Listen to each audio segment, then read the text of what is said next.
Welcome to TG24 TV. నేను సుమలత. కొడంగల్ మాజీ MLA Patnam Narender Reddy CM Revanth రెడ్డిపై తీవ్ర విమర్శలు చేశారు. ప్రజలకు ఇచ్చిన హామీలను అమలు చేయలేక గత బీఆర్ఎస్ ప్రభుత్వంపై అప్పుల పేరుతో తప్పులు ఆరోపణలు చేస్తున్నారని ఆరోపించారు.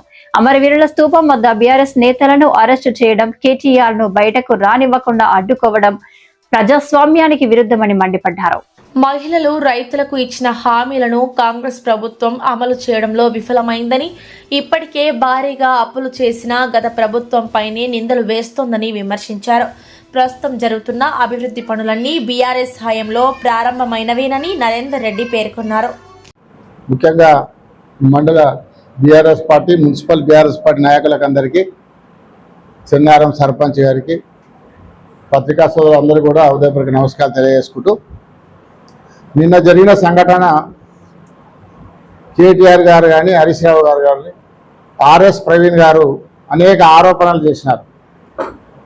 గత కేసీఆర్ గారి తెలంగాణ ప్రభుత్వంలో అప్పుల మీద కానీ, అదేవిధంగా తప్పుడు సమాచారం, అప్పుల మీద చెప్పేటటువంటి తప్పుడు సమాచారం కానీ, అదేవిధంగా 2000 కోట్లలో కుంభకోణం జరిగిందని చెప్పి ఆర్ఎస్ ప్రవీణ్ కుమార్ సారు, హరీష్ రావు గారు చెప్పిన దాని మీద ఛాలెంజ్ చేసి మంత్రులు పెద్ద ఎత్తున ఛాలెంజ్ చేశారు. జూపాలి గారు అయితే ఏకంగా మీరు చేసింది 8 లక్షల కోట్ల అప్పు చేసినారు, నేను బీఆర్ఎస్ భవన్కే వస్తా ఛాలెంజ్ అని చెప్పి ఛాలెంజ్ చేసి ప్రకటన చేసి నిన్న తోక ముడిచి వెళ్ళిపోయాడు. నిన్న కేటీఆర్ గారు తెలంగాణ భవన్లో, అదేవిధంగా అమరవీరుల స్తూపం దగ్గరికి హరీష్ రావు గారితో మేమందరం కూడా కలిసి అక్కడికి పోతే, ఒక పక్కనేమో ప్రభుత్వం ఛాలెంజ్ చేస్తుంది, మేము వస్తున్నాము వీరికి రండి అని చెప్తారు, ఇంకొక పక్కనేమో పోలీసు పెట్టి అరెస్ట్ చేస్తున్నారు. నేను హరీష్ రావు గారు ఒక పక్క అరెస్ట్ చేసినారు, కేటీఆర్ గారు తెలంగాణ భవన్లోకి వెళ్ళి బయటికి రాకుండా పోలీసులు పెట్టి అడ్డుకొని, ఈ ప్రభుత్వం చేతగానితనం, దద్దమ్మం ప్రభుత్వం. ఎందుకంటే పచ్చి అబద్ధాలు మాట్లాడుతున్నారు, అప్పుల మీద పచ్చి అబద్ధాలు మాట్లాడుతున్నారు. ఎక్కడ చూసినా ఈ 2.5 సంవత్సరాలలో ముఖ్యమంత్రి కానీ, మంత్రులు కానీ ఏ సభలో చూసినా కేసీఆర్ అప్పులు చేసి మేము అప్పులకే కడుతున్నామని ప్రజలను నమ్మించే ప్రయత్నం చేస్తున్నాం. రేవంత్ రెడ్డి ప్రభుత్వం 2.5 సంవత్సరాల్లో 4 లక్షల కోట్లు అప్పు చేసింది. కేసీఆర్ గారు చేసిన అప్పు ఎంత అంటే 2,60,000 కోట్లే అప్పు చేసింది 10 సంవత్సరాలలో. కేసీఆర్ గారు 2,60,000 కోట్ల అప్పు చేస్తే, రేవంత్ రెడ్డి గారు 2.5 సంవత్సరాల్లో 4 లక్షల కోట్ల అప్పు చేసిండు. మరి అప్పు చేసి ఎవరికి పెట్టిండు? రైతు బంధు 3 సార్లు ఎగ్గొట్టిండు, వరి పంట బోనస్ ఎగ్గొట్టిండు, రైతు బీమా ఎగ్గొట్టిండు, కళ్యాణ లక్ష్మి లేదు సరిగ్గా, తులం బంగారం అని అదే కొట్టిండు.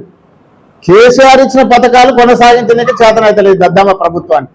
మరి 4 లక్షల కోట్లు అప్పు చేసిండు. మరి కేసీఆర్ గారు 2.5 లక్షల కోట్లు అప్పు చేసి ఏం చేసిండంటే, రైతు బంధు టైంకి రైతు బంధు వేసిండు, రైతు బీమా ఇచ్చిండు, ఈరోజు కళ్యాణ లక్ష్మి ఇచ్చిండు. అదే కాకుండా బ్రహ్మాండంగా కొత్త మండలాలు చేసిండు, కొత్త జిల్లాలు చేసిండు, కొత్త కలెక్టరేట్ చేసిండు, కలెక్టర్ భవనాలు కట్టిండు, ఎస్పీ ఆఫీసులు కట్టిండు, సెక్రటరేట్ బ్రహ్మాండమైన సెక్రటరేట్ కట్టిండు, కమాండ్ కంట్రోల్ ఆఫీస్ కట్టిండు. ఇంత పెద్ద ఎత్తున అభివృద్ధి చేసిండు. ఒక పక్క అభివృద్ధి కార్యక్రమాలు చేసిండు, ఒక పక్క సంక్షేమ కార్యక్రమాలు, 2 కూడా బ్రహ్మాండంగా చేసిండు. 2.5 లక్షల కోట్లు అప్పు చేసి, మరి నువ్వేం చేసినావు? 4 లక్షల కోట్లు అప్పు చేసి. ఈ ప్రభుత్వం పచ్చి అబద్ధాలు సభలలో చెప్పాలి, ప్రజలను నమ్మియాలి, మళ్ళీ చెప్పి ప్రజలను నమ్మించి ఈ అబద్ధాన్ని నిజం చేయాలని చూస్తా ఉన్నాడు రేవంత్ రెడ్డి గారు. పార్లమెంటులో ఒక బీజేపీ ఎంపీ ఒక క్వశ్చన్ వేసిండు. స్వయాన పార్లమెంట్లోనే బీజేపీ ఎంపీ ఏమని వేసిండు క్వశ్చను? తెలంగాణ ప్రభుత్వం గతంలో కేసీఆర్ ప్రభుత్వం ఎన్ని అప్పులు చేశారని క్వశ్చన్ వేస్తే కేంద్ర ప్రభుత్వం రిప్లై ఇచ్చింది. కేసీఆర్ గారు చేసిన అప్పు 2,60,000 కోట్లు అని చెప్పింది, రేవంత్ రెడ్డి చేసిన అప్పు 4 లక్షల కోట్లు అని చెప్పింది. మరి డైరెక్ట్ పార్లమెంటునే కేంద్ర ప్రభుత్వమే చెప్పినాక మళ్ళీ ప్రజలను తప్పు చెప్పి అబద్ధాలు చెప్పిన అబద్ధమే మళ్ళీ చెప్పి ప్రజలను నమ్మించే ప్రయత్నం చేస్తున్నారు రేవంత్ రెడ్డి గారు. ఇవన్నీ కూడా కాంగ్రెస్ ప్రభుత్వం ఇచ్చిన, రేవంత్ రెడ్డి ఇచ్చిన హామీలు అమలు చేతగాక, 6 గ్యారెంటీలు అమలు చేతగాక, 420 హామీలు ఇచ్చినవి చేతగాక, అనేక రకాల SC ST డిక్లరేషన్ అన్నాడు, బీసీల డిక్లరేషన్ అన్నాడు, రైతు డిక్లరేషన్ అన్నాడు, రకరకాల ఒక్కొక్క ప్రాంతంలో చెప్పిండు. ఒక్కటి ఇంతవరకు అమలు చేయాలి. ఈ రైతు బంధు నిన్న 2 ఎకరాలకు అది కూడా కరెక్ట్ రాలే అని చెప్తారు. ఇప్పుడే ఆ 2 ఎకరాలలో కొంతమందికి వస్తూ కొంతమందికి వేస్తలేదు.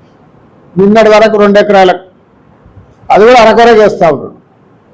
3 సార్లు రైతు బంధు ఎగ్గొట్టిండు. 30,000 కోట్లు బాకీ ఉన్నాడు రైతులకి. ఇప్పుడు రేవంత్ రెడ్డి చెప్పిన ప్రకారంగా ఈ ప్రభుత్వం వచ్చినాక రైతులకు బాకీ ఉన్న రైతు బంధు ఎంతంటే 30,000 కోట్లు బాకీ ఉన్నాడు. అదేవిధంగా 4,000 పెన్షన్ అన్నాడు, 6,000 పెన్షన్ వికలాంగులకు అన్నాడు, అది లేదు. మహిళలకు కోడళ్లకు 2,500 ఇస్తున్నాడు. మహాలక్ష్మి కింద అది కూడా ఇంతవరకు స్టార్ట్ కాలేదు. ఎక్కడ చూసినా మంత్రులు కానీ ముఖ్యమంత్రి కానీ కేసీఆర్ అప్పులు చేసిండు, మేము అప్పులకు కడుతున్నాము అని ఒక పచ్చి అబద్ధం మాట్లాడి ప్రజలకు ఇచ్చిన హామీలు ఎగ్గొట్టనికే చూస్తుంది. అదే తప్ప ఇంకో కొన్ని యాడ్స్ తయారు చేసి నిన్నమల్ల చూసినాం, యాడ్లు ఇస్తున్నారు, అప్పుల మీద యాడ్ ఇస్తున్నారు. టీవీ నైన్లో ఈటీవీలో చూసినాం. ఎందుకంటే ప్రజలను నమ్మేయాలి. ఇక మీటింగ్లలో చెప్పిండు, ప్రజలు నమ్ముతలేరని చెప్పి ఇప్పుడు టీవీ యాడ్లు ఇస్తున్నాడు. ఇక కేసీఆర్ అప్పులు చేసిండు, అప్పు కడుతున్నారు, అందుకే మేము రేవంత్ రెడ్డి గారు ఇంతగా సంక్షేమ పథకాలు ఇస్తున్నాయని నమ్మించే ప్రయత్నం చేస్తుంది. ఇవన్నీ జిమ్మికలు చేసినా, నువ్వెన్ని చేసినా చేతగాని పాలన అనేది. నీ పాలన చేతగాకనే అబద్ధాలు మాట్లాడతారు. నీకు దమ్ము ధైర్యం ఉంటే రైతు బంధు ఎగ్గొట్టిన రైతు బంధు 30,000 కోట్లు వేసేసాయి రైతులకి. నువ్వు ఇస్తున్న మహాలక్ష్మి పథకం 2,500 పెన్షన్లు ఇచ్చేసి, తులం బంగారం ఇచ్చేసి, ఇట్లా అన్ని చెప్పి మాట చెప్పి మోసం. అంతెందుకు రైతు బోనస్ లేదు, వరి పంట బోనస్ ఇప్పటి వరకు 3 సార్లు వరి పంట వరి సన్నాలకు ఇస్తున్న బోనస్ ఎగ్గొట్టిండు. గతంలో అంటే 7 వెరైటీలు ఎందుకు మొత్తం ఎగ్గొట్టనికి. కొనుగోలు సంతాలు ఎత్తేసినావు, వరి పంట బోనస్ ఎత్తేసినావు, రైతు బంధు ఎగ్గొట్టినావు. అన్ని అబద్ధాలు మాటలు మాట్లాడుకుంటూ ఇక జూపాలి గారు అయితే తక్షణమే ముక్కు నేలకు రాసి రాజీనామా చేయాలి పదవికి. నిన్న పెద్ద పెద్ద మాటలు మాట్లాడి భవన్కి వస్తా, నేనే టీఆర్ఎస్ భవన్కి వచ్చి నేను లెక్కలు చూపిస్తా, పెద్ద పెద్ద మాటలు చెప్పి తోక ముడిచిండ్రు. ఇక్కడ వీళ్ళని అరెస్ట్ అయినాక వాళ్ళు ఏమో ఆ 3 మంత్రులు ఏమో అమరావతిలో స్థూపం దగ్గర కూర్చుంటారు. హరీష్ రావు అరెస్ట్, కేటీఆర్ అరెస్ట్ అయినాకనేమో ఈయన పోయి ఆడ కూర్చుంటారు. పోయి జూపల్లి గారు డ్రామా అంతా మీరే ఛాలెంజ్ చేస్తారు, మీరే వస్తుంటారు. మీరు అందరూ స్వాగతం పలకని రెడీగా ఉంటే, కేటీఆర్ గారు అందరం కూడా స్వాగతం పలకని మేము రెడీ ఉంటే నువ్వే మళ్ళీ పోలీసు మీద అరెస్ట్ చేపిస్తావు. పచ్చి అబద్ధాలు మాట్లాడాడు. పచ్చి ఛాలెంజ్ చేసినప్పుడు స్వీకరించాలి, చేతనైతే స్వీకరించాలి. తోక ముడిచిపోయినావు. తక్షణమే నీ పదవికి రాజీనామా చేసి జూపల్లి గారి నీ మాటకి ఇప్పటికైనా కట్టుబడి ఉండి కనీసమైనా నువ్వు భవన్కి వస్తే ప్రజలకు వాస్తవాలు తెలుస్తుండే. చర్చ పెడితే బ్రహ్మాండంగా ప్రజలకైనా వాస్తవాలు నిజంగానే ఎవరైనా తప్పు చేసి తెలిసిపోతుండే. నువ్వు ఎందుకు రాలేదు భవన్కు? టీఆర్ఎస్ భవన్కి వస్తా నువ్వే ప్రకటించినావు కదా. నీకు దమ్ము ధైర్యం ఉంటే రండి, వచ్చి చర్చ పెట్టండి.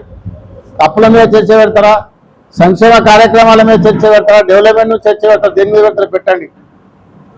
బీఆర్ఎస్ పార్టీ అన్నిటికీ సిద్ధంగా ఉన్నది. మీకు దమ్ము ధైర్యం అంటే చర్చ పెట్టాలి.